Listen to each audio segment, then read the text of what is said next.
రాజకీయాలలో విజయ్ కొత్త. ఇలాంటి సమయంలో తనకి కొంత టైం కావాలి. రాజకీయాలు నేర్చుకుంటారు అంటూ విజయ్ చెప్పాడు. ఇప్పుడు టీవీకేలో మనం ఎమ్మెల్యేలుగా, మంత్రులుగా ప్రమాణ స్వీకారం చేసిన వాళ్ళని చూసినా గానీ, అనుభవం తక్కువ ఉన్న వాళ్ళు చాలా మంది కూడా కొత్త వారే ఉన్నారు. మరి ఇలాంటి సమయంలో విజయ్ చుట్టూ ఉన్నటువంటి వారందరూ కూడా అనుభవం ఎక్కువ ఉన్న వాళ్ళు ఉండాలి. మంచి సలహాలు, సూచనలు ఇవ్వగలిగిన వాళ్ళు ఉండాలి. పరిపాలన మీద బాగా అవగాహన కలిగినటువంటి వ్యక్తులు ఉండాలి. మరి విజయ్‌కి ఎప్పుడూ దగ్గరే ఉండి ప్రతి దాన్ని కూడా దగ్గరుండి చూసుకునేటువంటి సెక్రటరీలు ఇలాంటి వారి విషయంలో విజయ్ ఇద్దరిని నియమించుకున్నాడు. అండ్ ఇప్పుడు వీళ్ళ బ్యాక్‌గ్రౌండ్ ఏంటి? విజయ్ వీళ్ళనే నియమించుకోవడానికి కారణాలు ఏంటి? అని కూడా తీవ్ర చర్చ జరుగుతోంది. ఇక తమిళనాడు రాష్ట్ర నూతన ముఖ్యమంత్రిగా తమిళగ వెట్రి కళగం అధినేత సి. జోసెఫ్ విజయ్ ఆదివారం ఘనంగా ప్రమాణ స్వీకారం చేశారు. ఆపై చెన్నైలోని ఫోర్ట్ సెయింట్ జార్జ్ సచివాలయంలో ఆయన తన కార్యాలయంలో అధికారికంగా కొలువు తీరారు. ఈ క్రమంలోనే తనకు సెక్రటరీలుగా విజయ్ ఇద్దరు ఐఏఎస్ అధికారులను నియమించుకున్నారు. అందులో మొదటి ఆఫీసర్ సెంథిల్ కుమార్ కాగా రెండో అధికారి లక్ష్మీప్రియ.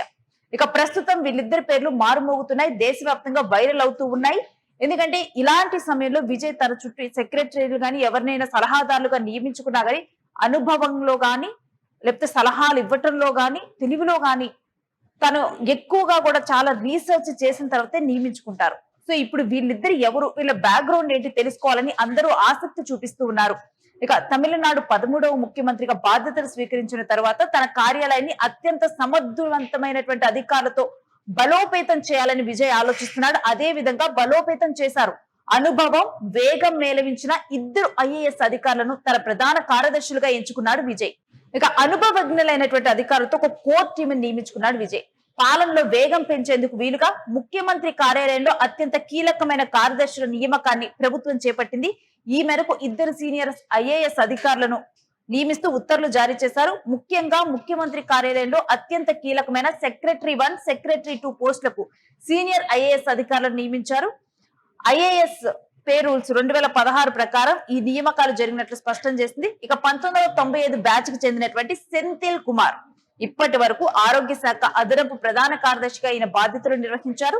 ఇప్పుడు ముఖ్యమంత్రికి అదనపు ప్రధాన కార్యదర్శి అంటే సెక్రటరీ 1 గా నియమితులయ్యారు. ఈ పోస్టు ప్రభుత్వ ప్రధాన కార్యదర్శి హోదాతో సమానమైనటువంటి బాధ్యతలను కలిగి ఉంటుంది. పిహెచ్డి పట్టా పొందినటువంటి ఈయనకు కలెక్టర్ గా, కమిషనర్ గా, గవర్నర్ ప్రిన్సిపల్ సెక్రటరీగా పనిచేసినటువంటి ఒక అపారమైన అనుభవం ఉంది. ఇక లక్ష్మీప్రియ విషయానికి వస్తే ఈమె 2006 బ్యాచ్ కు చెందినటువంటిది.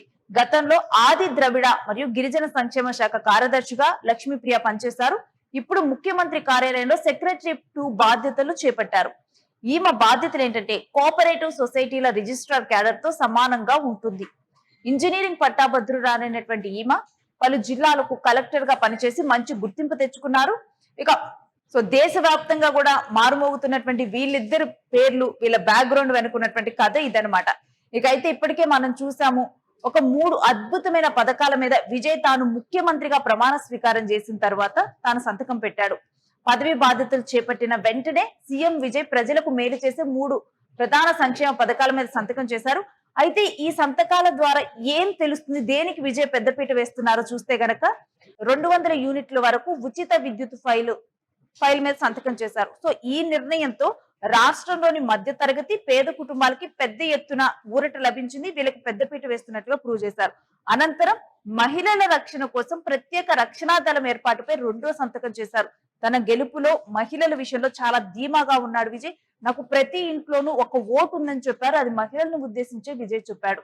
ఇక అలాగే రాష్ట్రంలో డ్రగ్ రహిత సమాజం కోసం కఠిన చర్యలు తీసుకోవాలని అధికారులను ఆదేశిస్తూ 3వ ఉత్తర్వులు జారీ చేశారు.